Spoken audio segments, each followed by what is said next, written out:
À la surface du globe, l'homme, dont les sens sont limités, ne peut acquérir que des informations fragmentaires sur son environnement. Ici, ce sont des mangroves, les marécages de palétuviers des zones tropicales. C'est un milieu d'accès difficile, sans aucun point de repère. Ces mangroves fixent le rivage, procurent des ressources en bois et alimentent les pêcheries locales. Pour les surveiller, les protéger, l'homme a besoin d'une vue plus précise et plus large à la fois. Il lui faut prendre de l'altitude, voir à distance. Seuls les satellites de télédétection offrent depuis 800 km d'altitude cette perception globale. Ici, l'image satellite d'un estuaire du Sénégal.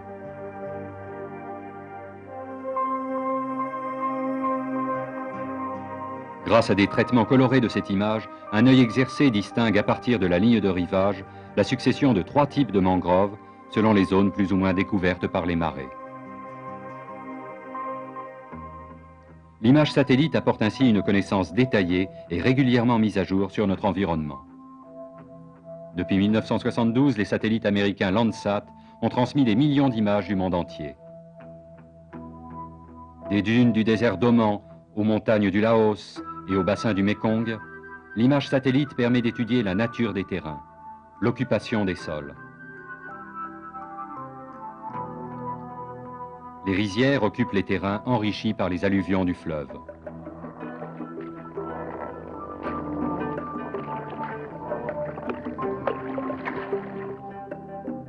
Au fil des saisons, les images envoyées régulièrement par le satellite permettent de suivre les crues et décrues successives du fleuve. Les satellites aident à déceler à distance les aptitudes des sols à d'autres plantations, comme celle de l'EVA.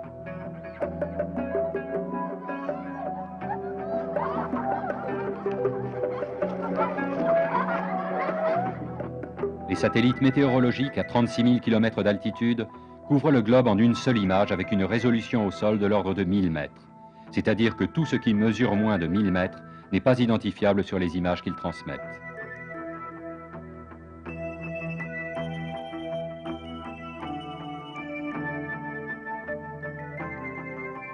Les premiers satellites d'observation de la Terre atteignaient une résolution de 80 mètres.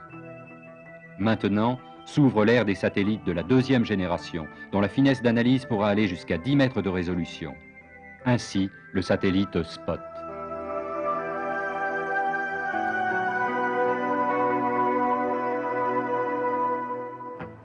Décidé par la France en 1978, ce système d'observation de la Terre a été conçu par le Centre national d'études spatiales et réalisé avec la participation de la Belgique et de la Suède. Le programme est prévu pour un minimum d'une douzaine d'années. 2 satellites identiques ont été construits simultanément, SPOT 1 et SPOT 2. La charge utile est constituée par 2 télescopes.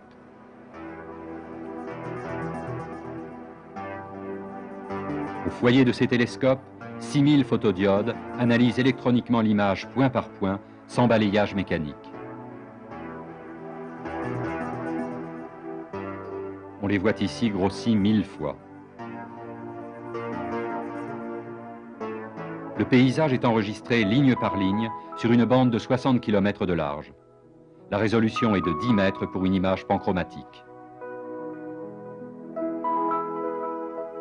Les photodiodes peuvent aussi donner 3 images dans des longueurs d'onde sélectionnées. Le vert, le rouge et le proche infrarouge, avec 20 mètres de résolution. Les signaux sont amplifiés, convertis en données numériques et transmis au sol. Un miroir orientable permet de décaler la visée de chaque télescope sur 27 degrés de part et d'autre de l'axe du satellite.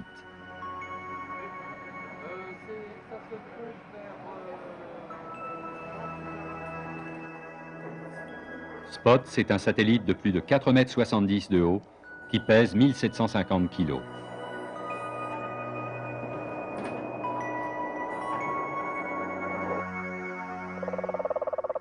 La fusée Ariane place le satellite Spot sur son orbite polaire.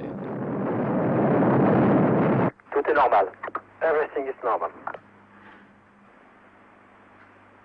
It's a wonderful picture. À Toulouse, la salle de contrôle principale prend le relais du centre spatial guyanais.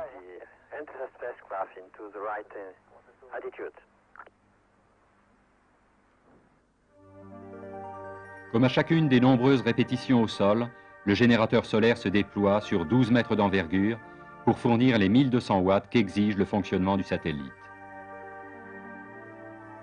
La carrière de Spot commence.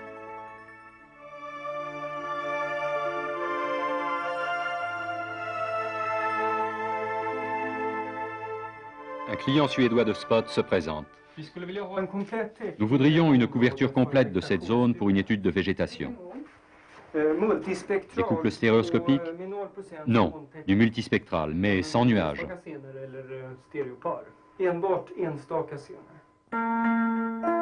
Spot survole toujours les régions de même latitude à la même heure solaire locale, ce qui assure des conditions d'éclairement comparables. En visée verticale, il couvre la totalité du globe en 26 jours. Chaque télescope de Spot peut observer une bande de terrain large de 60 km. En visée verticale, les bandes des deux télescopes se recouvrent légèrement, formant un couloir de 117 km. Mais les miroirs orientables permettent de viser à l'ouest ou à l'est de la trajectoire. On peut ainsi cadrer sur demande la zone à observer dans un couloir de 950 km de large et viser une même zone tous les 2 à 3 jours.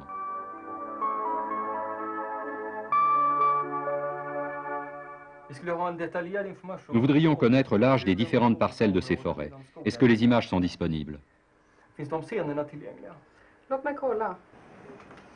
Le catalogue des images disponibles peut être consulté à distance auprès de Spotimage par téléphone, téléx ou réseau télématique 24 heures sur 24.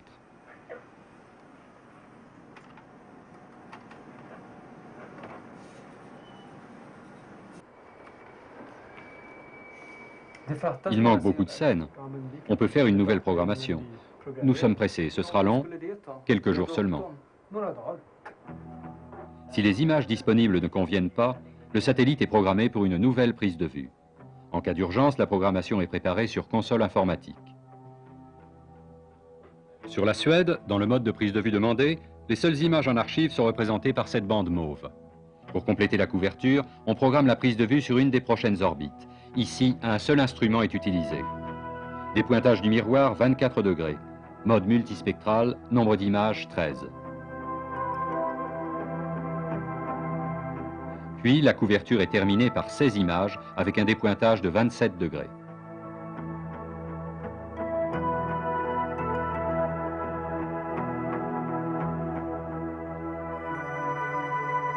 On peut aussi programmer les deux instruments indépendamment et observer ainsi simultanément, au cours de la même orbite, deux zones très éloignées l'une de l'autre. Cette possibilité accroît encore la souplesse et la rapidité d'obtention des images.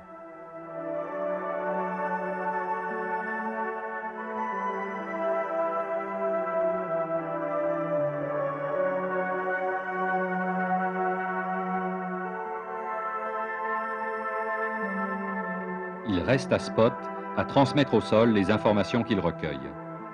Différentes stations de réception sont réparties dans le monde. Le satellite peut transmettre en direct lorsque la zone des prises de vue est à moins de 2600 km d'une station.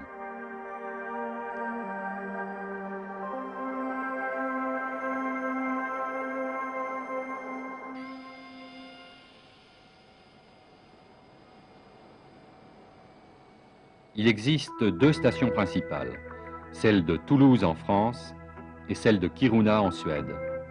Celles qui reçoivent les images Landsat s'équipent pour recevoir les images Spot. et de nouvelles stations sont prévues.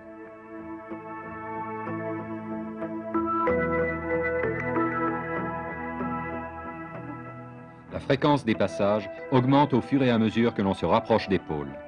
Ainsi, la station de Kiruna, au-delà du cercle polaire, reçoit les données SPOT 10 fois par jour.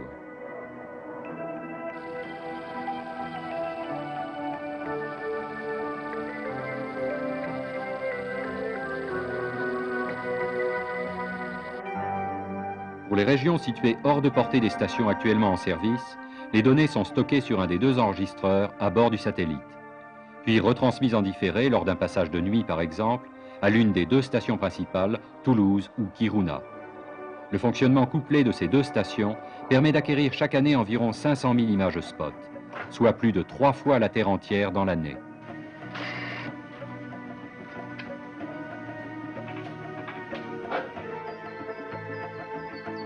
À Toulouse comme à Kiruna, le centre de rectification des images spatiales va archiver ces données brutes.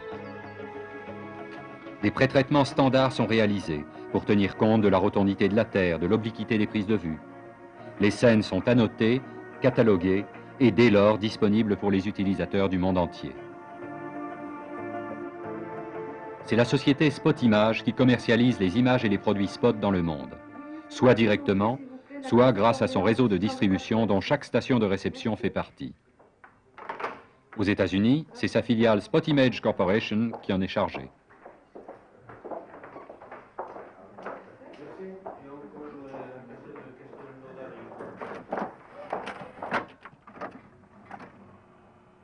À Spot Images, les clients peuvent visualiser sur écran vidéo les scènes en archive et en obtenir rapidement une épreuve minute sur papier, un quick look.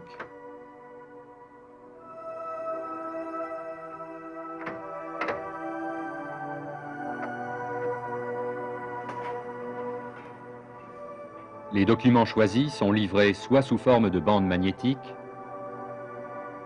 soit sous forme de film noir et blanc ou couleur, obtenu sur un restituteur à laser. La cartographie exploite la finesse des images et les possibilités stéréoscopiques du système SPOT. Au cours d'un premier passage, le satellite enregistre des images d'une région donnée.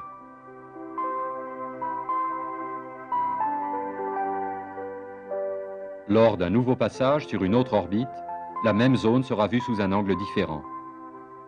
L'association des 2 images forme un couple stéréoscopique qui donnera la vision du relief et permettra de déterminer l'altitude des différents points du terrain. Ces 2 images sont prises chacune avec un angle de 24 degrés de part et d'autre de la verticale. Elles concernent une zone volcanique de l'équateur, au sud-est de Quito, la capitale.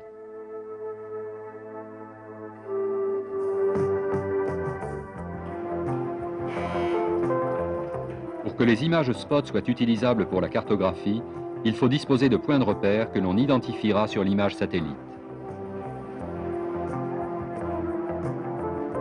Les appareils de restitution de la nouvelle génération permettent l'exploitation stéréoscopique des images satellites.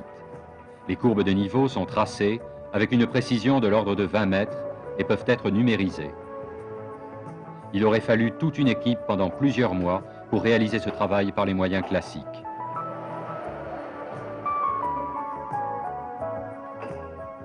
Ce type d'appareil, plus simple, éventuellement relié à un calculateur de bureau, permet à peu de frais une exploitation stéréoscopique des images. De nombreux pays, en Afrique, en Amérique latine, en Asie, ne disposent que de cartes imprécises. Ce sont des millions de kilomètres carrés encore mal connus.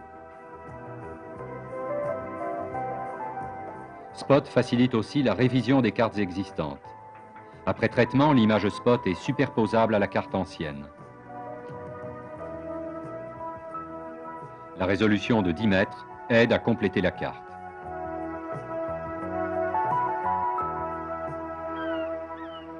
Les images Spot se prêtent fort bien à l'étude et à la cartographie des régions littorales. Dans ce milieu qui se transforme avec les courants et la sédimentation, une observation régulière est nécessaire. Le traitement des images donne des informations d'une étonnante précision. À chaque bande spectrale correspond une couleur de code arbitrairement choisie pour obtenir une composition colorée. On peut sélectionner les informations, le domaine terrestre masqué en vert, la mer masquée en bleu. Il reste le domaine végétal qui apparaît dans les rouges. Le traitement d'image permet de différencier plusieurs espèces d'algues. Au plus près de la côte, en orange, Ascophyllum, qui est utilisé principalement comme farine pour animaux. Un peu plus loin, les points sombres représentent les fucus dont on extrait des alginates pour l'alimentation.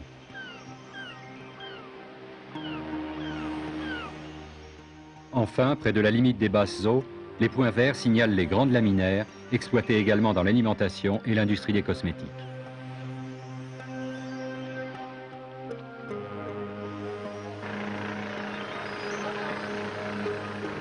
Les images multispectrales aident à établir des cartes par thème, notamment des inventaires agricoles d'occupation des sols. La résolution de spot est bien adaptée à la dimension des parcelles en Europe, 2 hectares en moyenne. Mais l'interprétation doit souvent s'appuyer sur des tests faits sur le terrain. C'est ce qu'on appelle la réalité du terrain.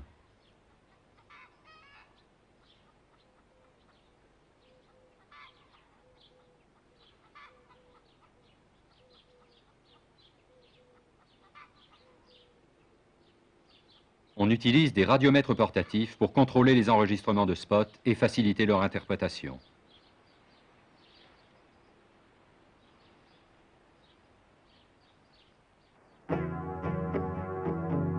Les résultats sont stockés sur documents informatiques.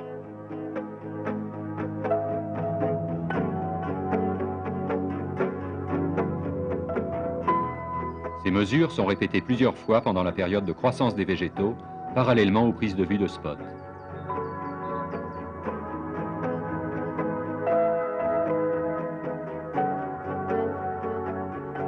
Cette image permet d'identifier les cultures et de déceler par des variations de couleurs des problèmes liés à des défauts d'irrigation ou à des attaques de parasites. Un mois plus tard, même traitement d'image, le paysage a changé et les mêmes problèmes demeurent. 2 mois encore et le phénomène persiste. Cette scène agricole de Californie montre également des défauts d'irrigation dans des champs de tomates. Au-delà d'une zone urbanisée avec des jardins et des vergers, des cultures plus diversifiées. Tomates, maïs, luzerne avec d'inégales répartitions de l'eau. Les études réalisées grâce à Spot permettent de mieux gérer les récoltes et de prévoir à l'avance les quantités à transporter, à commercialiser ou à stocker.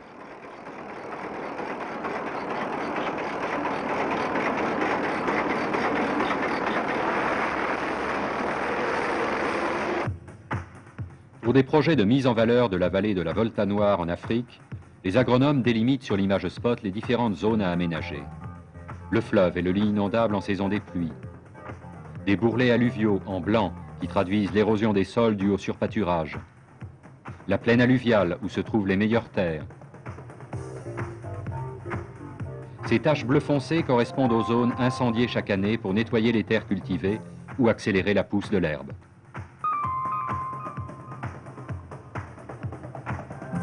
S'ajoutant aux effets de la sécheresse sur les pays du Sahel, le surpâturage contribue à déséquilibrer le milieu.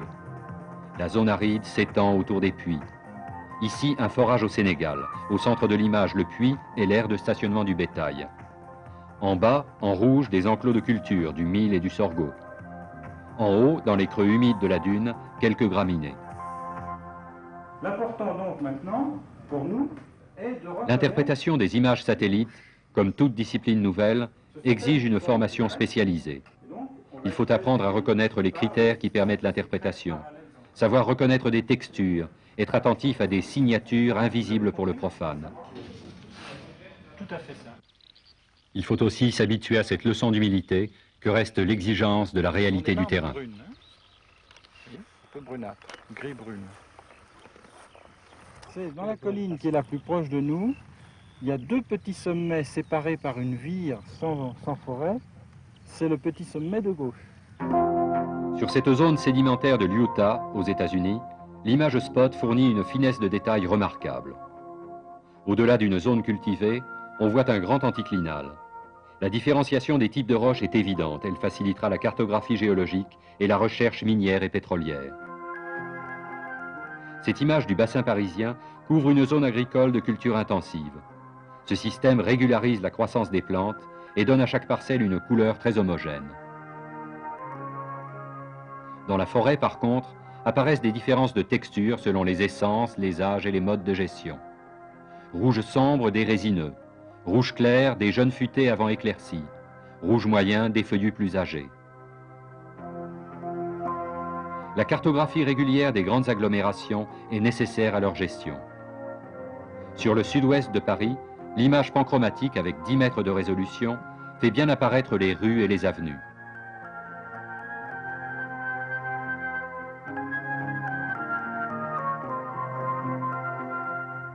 En comparant des images prises à 2 ans d'intervalle, on fait ressortir, ici en rouge, les changements majeurs intervenus dans l'occupation du sol de la capitale et de sa banlieue.